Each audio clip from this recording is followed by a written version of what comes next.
nuevas religiones, nuevas espiritualidades, sectas y estigma. Vamos a centrar el tema partiendo de un intento de historia de la palabra que estamos utilizando, que es la palabra secta. Intentar avanzar en una definición que tenga un poco en cuenta también los contextos en los cuales esa palabra ha surgido y se utiliza en el presente. Desde el punto de vista de la historia, corresponde, como tantas otras palabras que se están utilizando en el lenguaje del análisis sobre las religiones, corresponde al vocabulario latino clásico. En el vocabulario latino tenía 5 campos principales de significado. Uno de ellos, que nos transmite, por ejemplo, Cicerón, es el de línea de conducta o modo de vida. Eso sería secta. También grupo o facción política. Una secta como un grupo o una facción política. Séneca nos dice que se aplicaría, y tiene un poco que ver con todo lo anterior, con línea de conducta o modo de vida, pues a una escuela filosófica, jurídica o médica. La jurídica, por ejemplo, lo tenemos en el Digesto. Es tardío y ya aparece en el Código de Justiniano, es decir, ya en una época tardía y del imperio ya claramente cristianizado, como grupo religioso. Es decir, secta se aplica a grupo religioso. Y, por ejemplo, Apuleyo, que es un uso que nos puede resultar interesante, Apuleyo en las Metamorfosis nos dice que sectas serían también una banda de forajidos o una banda de delincuentes. Por tanto, en el vocabulario en el que surge, que es el vocabulario de la lengua latina, secta se aplica a una multitud de posibles contextos que van desde cómo se conduce uno hasta cómo se reúne uno en torno a opciones políticas, filosóficas, jurídicas o médicas, cómo se reúne uno con otros forajidos o delincuentes, o también está cómo se reúne con otros afines desde el punto de vista de las ideas religiosas. El siguiente paso que podríamos hacer es, podríamos seguir un intento etimológico, buscar la etimología de la palabra, y tampoco está clara. La etimología de la palabra iría por 2 sendas. Una senda sería la que plantea que secta proviene del verbo sequor latino, que quiere decir seguir. Es decir, serían los seguidores de tal o cual. Y otros plantean que proviene del verbo latino secare, que quiere decir cortar. Cortar, seguir o cortar. Entonces ya nos da una idea un poco de que si aceptas una etimología o aceptas la otra, estás planteándote si secta, su campo de significado se centra en los que siguen a tal, por ejemplo, tal idea jurídica, tal idea filosófica o tal idea religiosa, o los que cortan, se separan de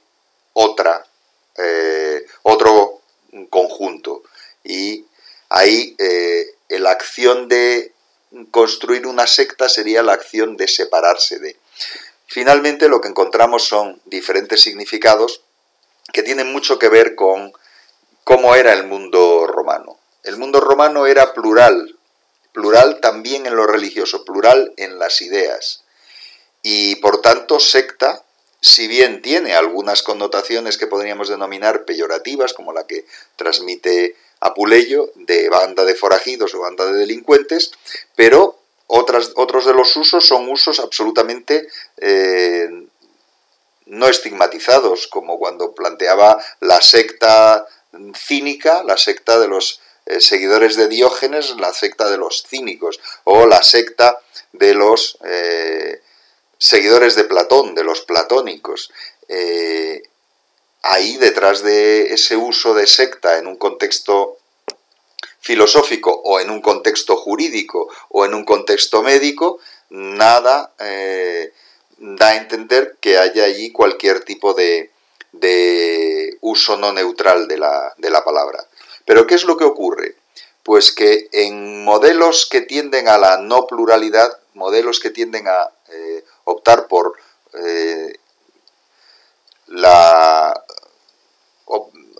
seguir por un camino que es el camino de que hay una línea que es la principal y las demás son líneas erróneas, que es lo que nos encontramos, por ejemplo, cuando en el Imperio Romano se opta directamente por convertir una sola religión, que es la religión cristiana, en la religión oficial y todas las demás convertirlas en no legales, pues secta se carga de connotaciones peyorativas.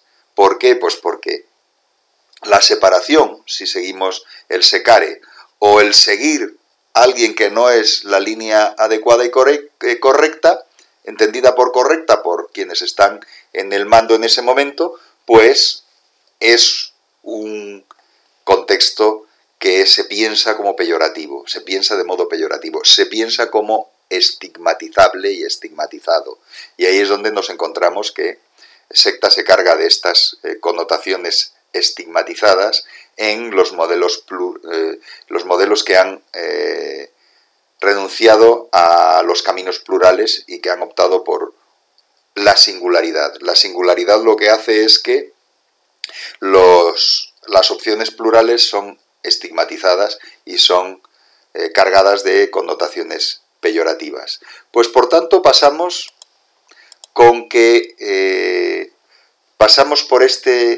por esta revisión de las palabras con una sensación, y es que tenemos un cierto problema respecto de la palabra secta desde el momento en que su uso en contextos no plurales ha llevado a la estigmatización de quienes decían otros que pertenecían a una secta, frente a la otra palabra que nos encontraríamos ahí, que sería la de iglesia.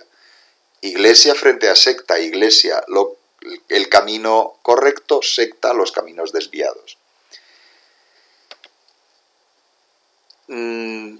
Pasamos a otro momento, que es el momento de la puesta en marcha de lenguajes científicos para analizar también lo religioso, y los intentos de aplicar a la palabra secta unas acepciones que puedan resultar de carácter neutral. Por ejemplo, lo tenemos en una parte de la sociología de la religión alemana. Podemos utilizar a Max Weber como camino.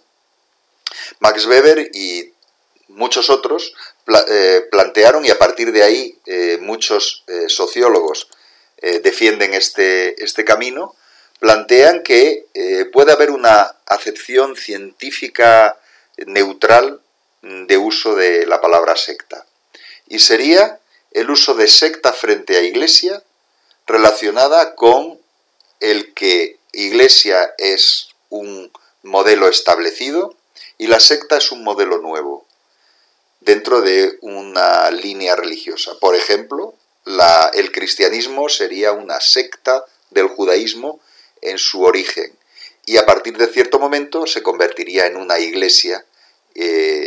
Por tanto, secta e iglesia se puede en cierto modo conectar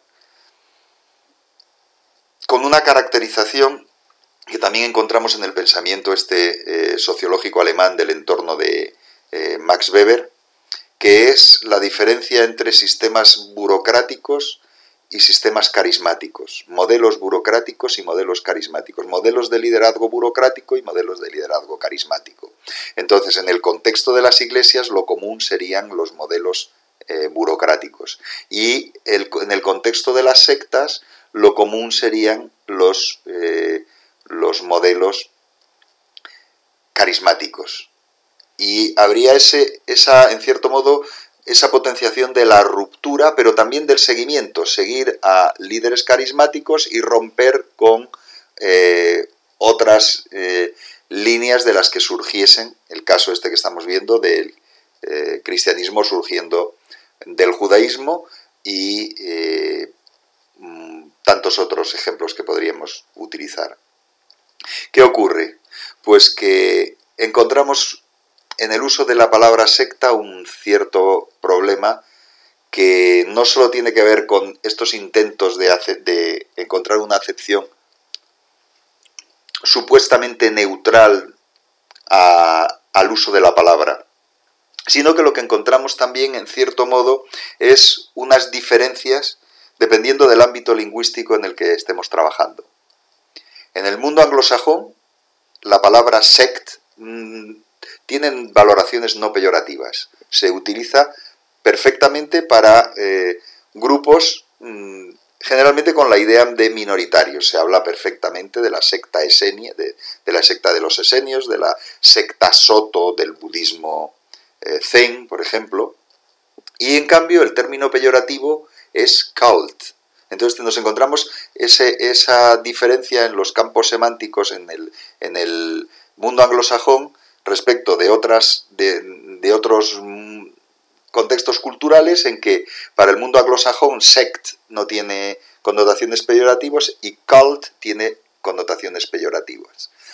En nuestro contexto cultural, ¿qué ocurre? Pues que secta tiene un ámbito muy peyorativo en el uso común, es muy peyorativo. Así como culto no tiene el menor ámbito peyorativo, no tiene el menor problema de estigmatización, la palabra secta, la palabra sectario, es una palabra cargada de esa estigmatización respecto de hacia quienes se dirige. Quizá es posible que tenga algo que ver con que se trata de usos en sociedades diferentes, unas con mayor pluralidad religiosa que otras. Y, por tanto, quizá de ahí derive esta diferencia que encontramos y que nos lleva a que en nuestros contextos culturales, y en particular en España, a quienes se aplica la denominación secta,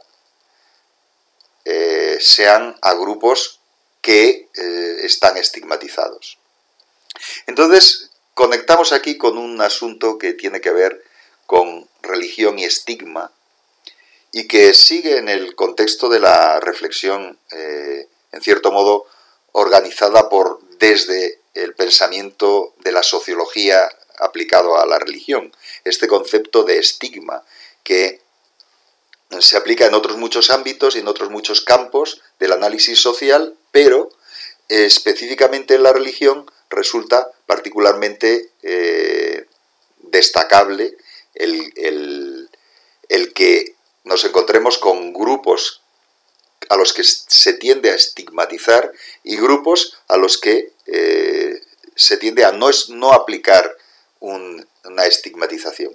Quizá una persona que nos resulte particularmente interesante a la hora de tratar estos temas, porque fue un pionero realmente del replanteamiento de los contextos de análisis en este asunto, fue Joan Prat y su libro El estigma del extraño, publicado la primera edición en 1997, tiene una edición posterior en 2002. Ahí está jugando con los conceptos que podríamos... Sí, el concepto de estigma en general, y se encuentra con que él ha trabajado sobre los Hare Krishna y se encuentra con que los Hare Krishna, la percepción social que hay de ellos es que porque se levantan muy pronto por la mañana, porque trabajan, porque están orando permanentemente, porque tal, pues hay una estigmatización social, les parece que están explotándolos, que están impidiéndoles que duerman y por tanto hay un control social por parte de sus líderes, un control en relación con el sueño, en fin, todo un juego de ruptura dispara la alarma social. Y no ocurre lo mismo, pues por ejemplo, con monjes católicos que a lo mejor viven en el mismo sitio donde los Hare Krishna en Brihuega tienen un centro desde hace muchos decenios, pues en esa zona de Castilla, en el entorno a Brihuega, los Hare Krishna tienen un centro y siguen estas prácticas monacales, monásticas, y no muy lejos hay otro centro de unos monjes católicos que también se levantan antes del alba, también trabajan, también tienen toda una serie de restricciones a su vida, pero no hay una alarma social respecto de ellos. A pesar de que, si los analizamos unos respecto de otros, pues parece que viven de una manera muy semejante. Entonces, ¿qué es lo que ocurre? Pues que hay un problema de legitimación social, hay un problema de percepción social, si lo quieren llamar también, de unos respecto a otros. Y ese es el planteamiento que él denomina el estigma del extraño. Se basa ese estigma en diversos puntos. Uno de ellos es la antigüedad del impacto, es decir, la novedad frente al arraigo tradicional, que en este asunto juega muy bien. Los Hare Krishna son nuevos, o eran nuevos cuando él los estudió, traían algo distinto, eran nuevos. Frente a lo tradicional, los monjes estaban ahí desde siempre. La idea, la memoria colectiva planteaba que llevaban siempre había habido esos monjes católicos allí, en cambio estos eran nuevos. El número y el volumen, el juego de la mayoría frente a la minoría, también la proyección social, la labor social, una labor social general frente a una labor social restringida determina la estigmatización de quienes llevan una labor social restringida y que solo ayudan a los de su propio grupo. Entonces, ahí también jugamos con esto. Y, por supuesto, también la identidad y alteridad del mensaje. El mensaje católico es un mensaje identificado perfectamente. Esto tiene un poco que ver también con la novedad frente al arraigo tradicional, pero es lo de siempre y por eso no resulta extraño. En cambio, estos hindúes, estos hinduistas, tienen un mensaje distinto, visten de una manera diferente,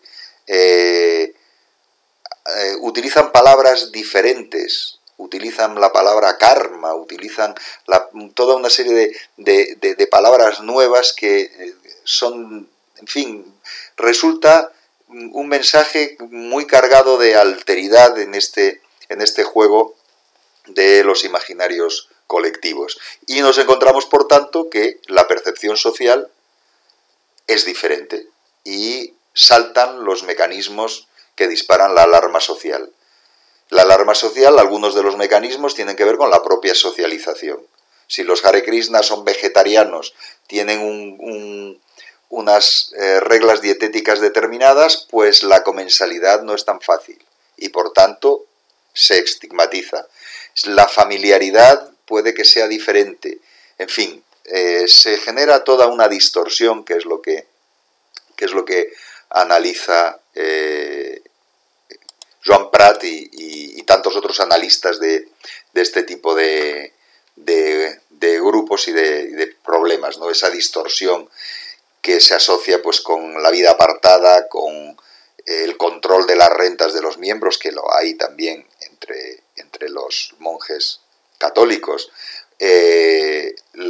lo que estiman como explotación laboral de los miembros, no se les paga por su trabajo o no está claro que se les pague por su trabajo, pero ocurre lo mismo en otros contextos monásticos.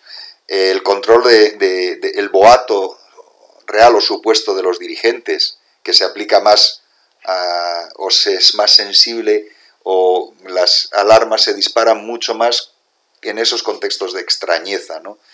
Y las estructuras organizativas y financieras opacas o no democráticas que tienen tiene una mucha mayor sensibilidad. Entonces, ¿qué ocurre?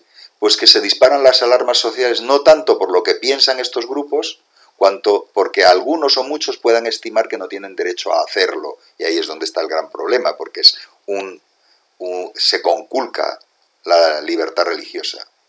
Mientras que, claro, los grupos más afincados pueden hacerlo sin que se desate la alarma social. ¿Quiénes disparan esas alarmas sociales? Pues desde luego los medios de comunicación. En fin, el impacto informativo, lo atractivo que resulta este juego de nosotros-ellos, no han dejado los medios de comunicación de emplearlo. Resulta la mirada hacia quienes ven las cosas de una manera diferente y viven las vidas de maneras diferentes, pues resultan muy noticiables, tienen un impacto informativo muy grande. ¿Y qué es lo que ocurre? Pues que a veces el siguiente paso es incluir a todos sin distinción como, y en este caso estamos hablando de ese estigma de las sectas vistas como organizaciones muy peligrosas. Y se llega a una especie de confusión en que casi todo serían sectas y casi todo sería comportamiento sectario. También encontramos autores sensacionalistas o sesgados en grados diferentes. También pudiera resultar un tema muy socorrido como cortina de humo.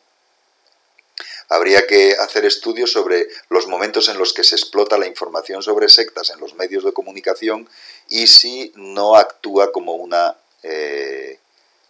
cortina de humo. En esto es muy interesante porque el 11S cambió, y en el mundo español el 11M cambió completamente la dirección de todo esto que estamos viendo en relación con las alarmas sociales y las religiones.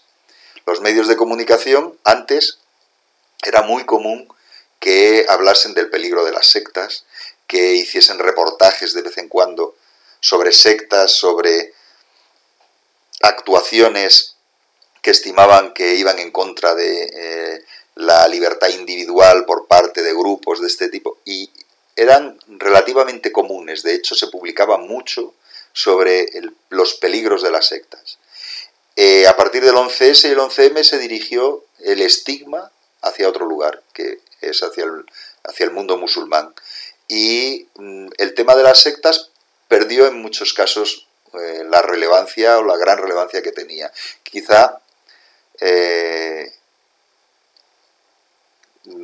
este juego de modas, pues lo que esconda es en cierto modo lo que estábamos viendo antes, cortinas de humo. El tema de modas actúa como cortinas de humo. Y finalmente nosotros como analistas sociales, ¿en qué nos encontramos? Pues nos encontramos en una tesitura de tener que buscar un marco diferente, un marco más neutro de análisis para no caer en estas generalizaciones que encontramos en muchos casos o hemos encontrado en muchos casos en los medios de comunicación. Es dificultoso el construir un marco más neutro, desde luego. Y quizá la clave para la construcción de un marco más neutro es situarnos en cuál puede ser el marco en el cual se mueva nuestra forma de entender los comportamientos diferenciales desde el punto de vista religioso. Y ese marco, en el caso español, lo deja muy claro la Constitución, cuando plantea en su artículo 16 que el límite a la libertad religiosa es el orden público. El orden público es el límite a la libertad religiosa. Por tanto, el conflicto puede ser un elemento interesante a la hora de construir un marco de análisis más neutro. El centrarnos en el conflicto y centrarnos en las posibilidades que hay frente a una actuación conflictual, que haya un control social. Ese sería el el elemento que nos podría permitir tener una guía en la que, en cierto modo, pensar este asunto de las sectas. Claro, necesitamos ahí deslindar lo que es conflicto social de lo que es conflicto personal. Desde luego, lo que es conflicto teológico o conflicto de creencias entre distintos grupos no sería el punto en el que nosotros podríamos ubicarnos a la hora de pensar todo este asunto. El que haya enfrentamientos de carácter teológico entre distintos grupos o entre distintas denominaciones, entre distintas religiones, y que entiendan ciertas cosas de maneras distintas, no es el marco en el que nosotros podemos analizar adecuadamente el conflicto.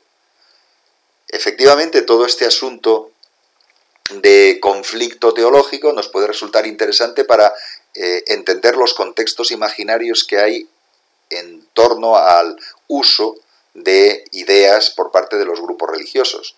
Pero a la hora de pensar el contexto de esto que estamos llamando secta, ¿no? El contexto de esto que estamos llamando conflicto, pues evidentemente no nos sirve.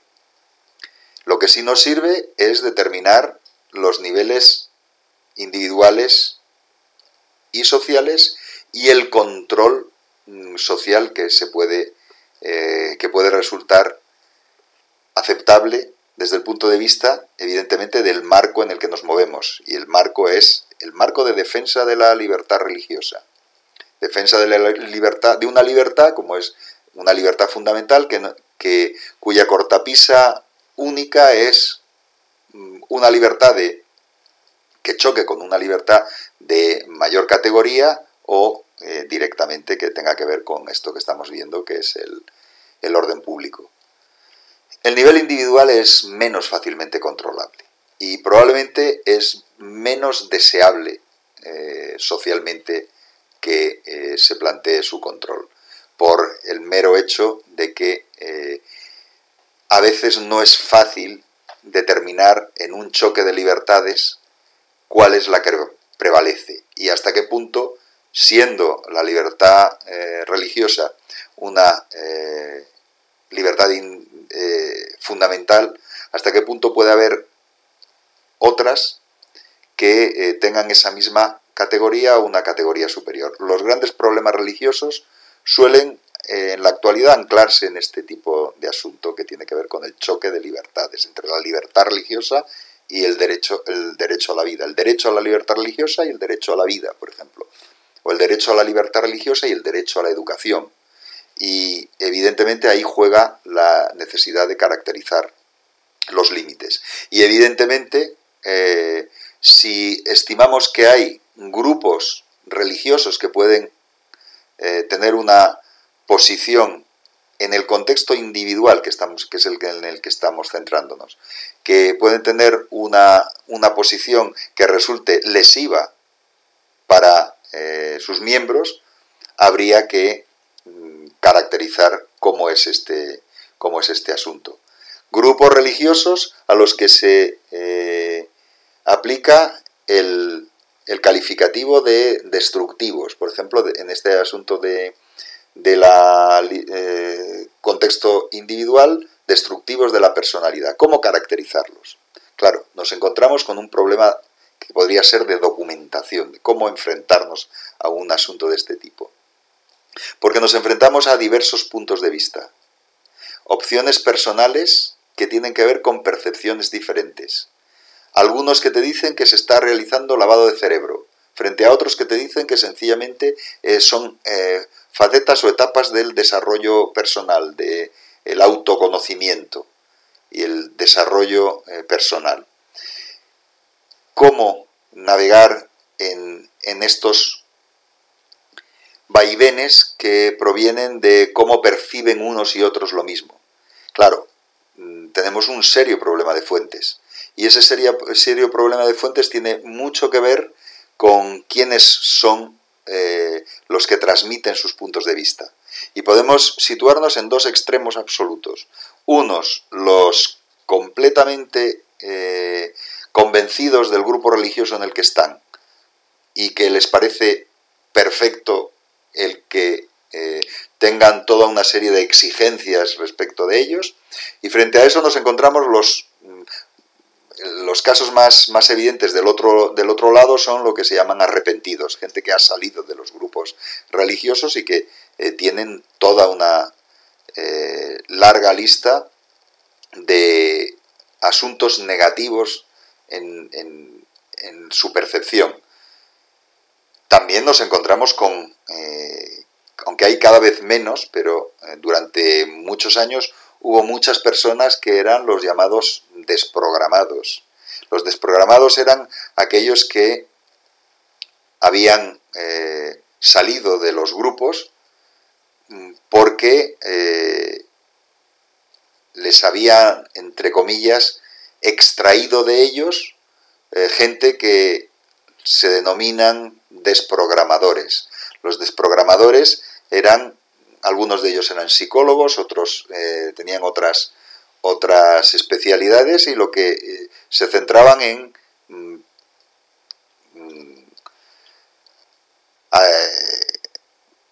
previa una petición por parte de, a lo mejor, familiares o por parte de gente que decía que sus allegados o sus amigos o lo que fuera estaban en un grupo que estaba conculcando sus libertades individuales, pues muchas veces lo que hacían era directamente raptarlos y desprogramarlos con técnicas que son técnicas muy características de la Guerra Fría y que consistían en plantearles un horizonte diferente al horizonte de ideas que les habían propuesto en ese grupo religioso.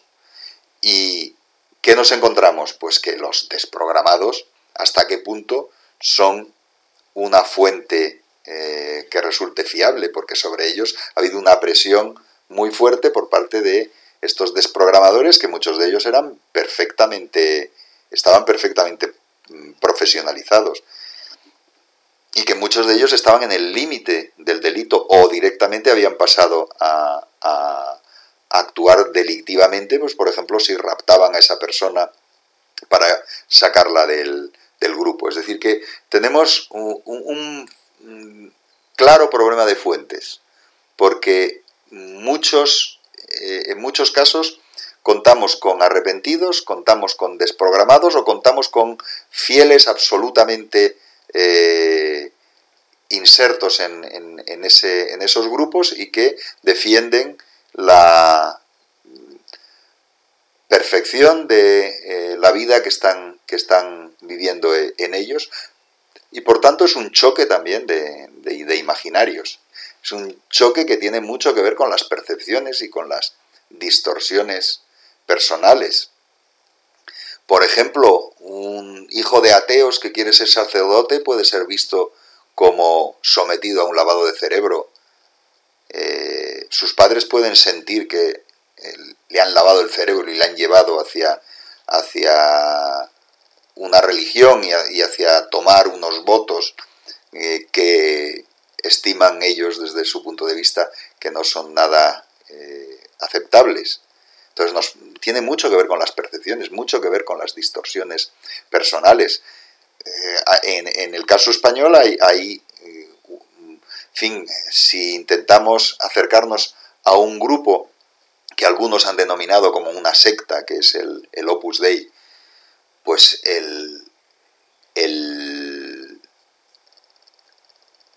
lo que dicen, en fin, los testimonios principalmente han sido publicados por arrepentidas, pues por ejemplo María Angustias Moreno, María del Carmen Tapias, lo que dicen de las técnicas de captación del Opus Dei, de cómo utilizaban técnicas para mantener a las personas dentro del grupo y cómo al salir hay unas persecuciones respecto de estas personas que salen, etcétera, pues choca radicalmente esos testimonios con lo que testimonian gente que está en el Opus Dei, que dicen que bajo ningún concepto ellos y ellas han sentido nada al respecto. Entonces nos encontramos con muy serios problemas a la hora de discriminar qué es este asunto que estamos viendo. Hasta qué punto el conflicto se puede diseccionar de una manera adecuada para llegar a una comprensión de lo que nos estamos encontrando. Que en última instancia, volvemos otra vez a lo que se ha planteado antes, es ese choque entre lo que podríamos llamar un lavado de cerebro. Estamos hablando en el lenguaje de la Guerra Fría, el lavado de cerebro, te han cambiado tus ideas, lo mismo que, por ejemplo, en la Revolución Cultural China te cambiaban totalmente las ideas para que aceptases el camino que estimaba en ese momento la jerarquía que era el que tenías que seguir, es decir, tenías que pensar como pensaban todos y sometían a las personas a toda una serie de pruebas y de prácticas para que cambiasen sus ideas y sus puntos de vista.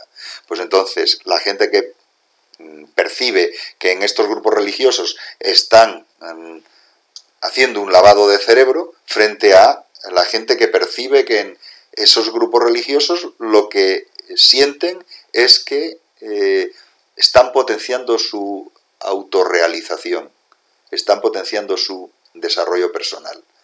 Y es en cierto modo, un callejón de difícil salida. En el nivel social las cosas son un poco quizá diferentes, porque es más evidente la legitimidad del control social, es más evidente. Nos ponemos en los casos extremos, el grupo budista dirigido por Shoko Asahara, llamado Aum Shinrikyo, que optó por el uso de terrorismo de masas, el uso de gas sarín en el metro de Tokio, con la finalidad de llevar a todos a la verdad suprema. Es evidente que el control social es necesario en estos contextos. Si a alguien se le mete en la cabeza que hay que acabar con la humanidad porque es la única manera de liberarlos estamos hablando de, claro, en este caso de Shoko Asahara y del grupo Aum Shinrikyo, estamos hablando de un contexto budista, pues liberarlos del sufrimiento inherente a samsara, pues llevar a todos a nirvana por medio de la muerte. Pues claro, es tremendo lo que está ocurriendo, es decir, en la cabeza de estas personas que plantean algo así y que obligan a los demás por medio de esta acción terrorista a seguir el camino que ellos estiman que es el adecuado. Evidentemente, la legitimidad del control social es clara.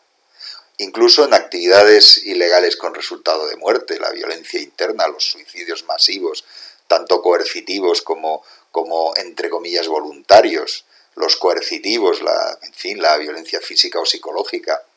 El mejor ejemplo es el del templo del pueblo del llamado reverendo Jim Jones en la Guayana, y casi 1000 personas se encontraron muertas. Unas habían aceptado voluntariamente el suicidio, pero otras habían sido asesinadas. Por tanto, coercitivos en algunos casos, o voluntarios, que es un tema que le hemos dado vuelta el Sayekana o Samadhi-Marana del jainismo, que ellos no estiman que sea un suicidio, evidentemente, pero que desde fuera, que nos puede parecer, pues realmente ahí pues nos encontramos con asuntos complicados. O la violencia externa no masiva, pues Charles Manson, por ejemplo, y el asesinato de Sharon Tate por razones que tenían que ver con, pues en fin, unas ideas totalmente delirantes relativas a que el diablo se iba a encarnar en el fruto de el hijo que iba a tener Sharon Tate. Entonces nos encontramos con una violencia externa en forma de asesinato que no se puede obviar que ha existido y que evidentemente es un elemento a tener en cuenta, o la negación de tratamientos médicos vitales y los problemas para definirlo y los cambios también en los consensos médicos al respecto, ¿no?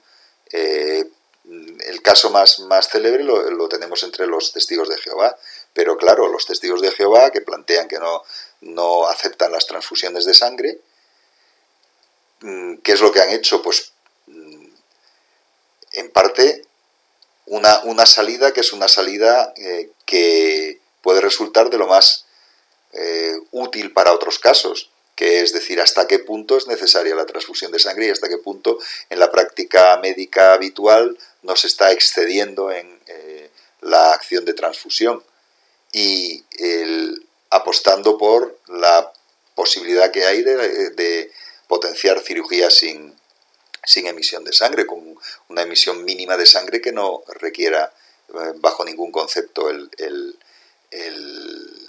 tratamiento por medio de la transfusión. Entonces, las razones religiosas han podido llevar también, en este caso, a potenciar protocolos de tratamiento diferentes, ¿no?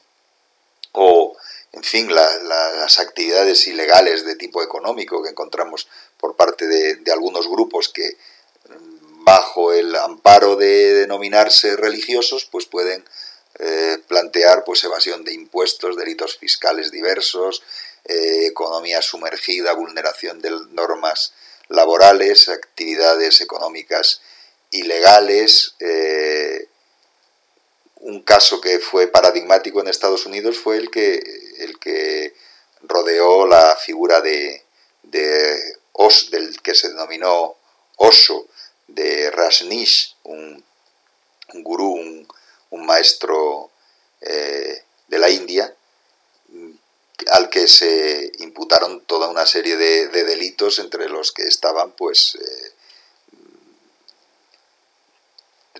unos cuantos relacionados con el tráfico de personas, en fin, toda una serie de asuntos de este tipo que llevaron de hecho a la expulsión de este personaje de los Estados Unidos. También encontramos actividades que atañen a la protección del menor y lo que podríamos denominar corrupción de menores y prostitución infantil que en algunos casos se detectaron, y uno de los más famosos y que tuvo un impacto importante fueron los que se denominaron los niños de Dios, luego Familia del Amor, y la actuación que tuvieron y que plantea un problema a la hora de pensarlo, ¿no? Y es que hasta qué punto modelos alternativos de familia, como los que podían plantear, modelos alternativos de familia son susceptibles de control social. Y evidentemente sí que hay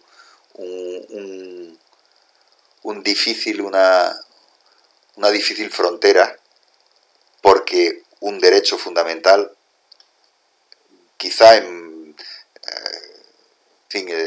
marco jurídico es el que debe determinarlo, pero los menores, los derechos de los menores, hasta qué punto son superiores al derecho a la libertad religiosa de sus familiares o sus padres. Entonces eso es un asunto muy a tener en cuenta.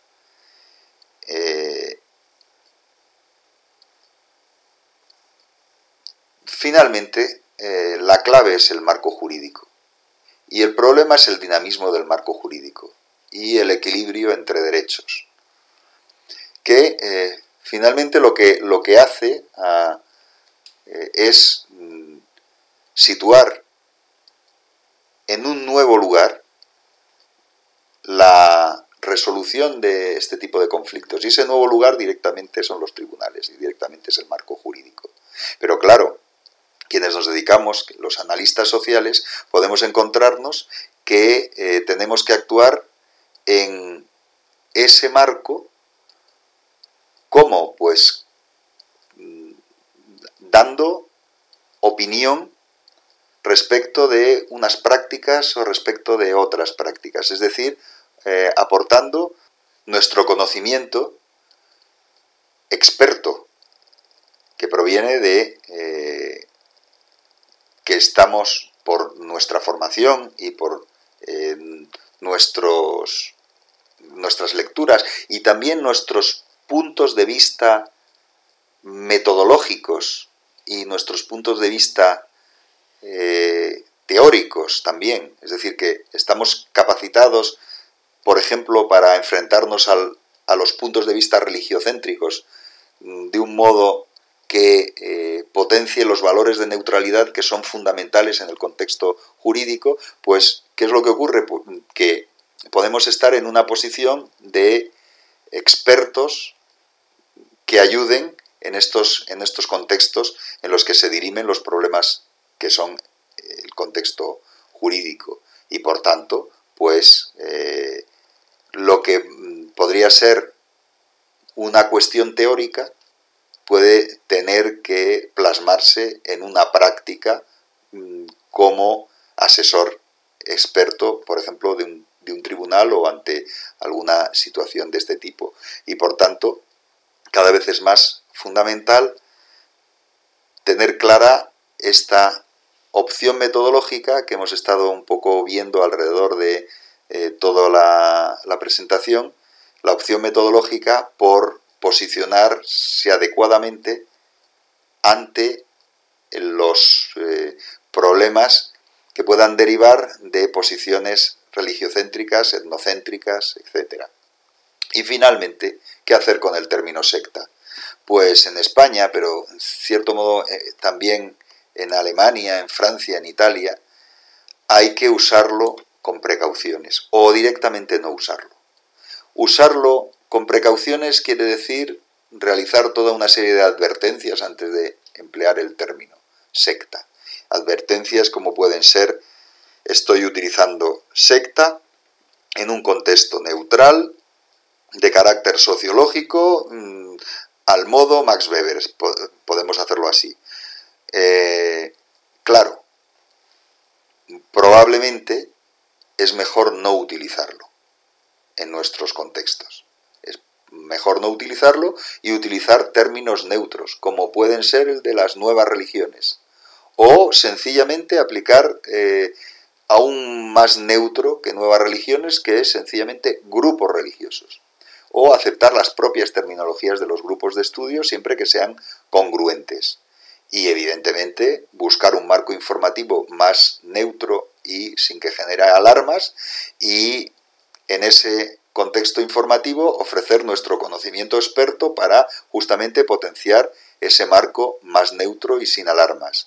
Y evidentemente enseñar en la diversidad en relación con este asunto particularmente. Pero claro, defenderse socialmente de los grupos criminales y sus técnicas delictivas y de control que se amparan en el derecho fundamental a la libertad religiosa, que se postula en tantos países justamente para apostar por comportamientos que en otros contextos no serían aceptables. Eso también, claro, evidentemente hay que tenerlo en cuenta. Y, por supuesto, antes hablábamos de la utilización de otras terminologías que no nos van a servir. Por ejemplo, nuevas religiones no nos sirve directamente para aplicarlo en vez del término secta. El término secta, claro, con toda la carga que tiene, pues es muy difícil hallar un sustituto, porque probablemente el propio término no es necesario. Nuevas religiones, nuevas espiritualidades, ¿por dónde nos llevan? ¿Por qué caminos nos lleva? Pues indudablemente nos lleva hacia un elemento clasificatorio de enorme interés, que tiene que ver con que nuevas religiones serían, desde mi punto de vista, aquellas formas religiosas que se adaptan al contexto de la modernidad, al nuevo contexto de la modernidad. Y un elemento que podría ser clave en discriminar lo que es una nueva religión de lo que es una religión, digamos, entre comillas, tradicional, sería la aceptación de, por ejemplo, el lenguaje científico como cosmovisión. Y eso lo encontramos en algunos grupos que han surgido justamente en los nuevos contextos, que son los contextos de la modernidad. Es decir, lo que denominaríamos religiones modernas.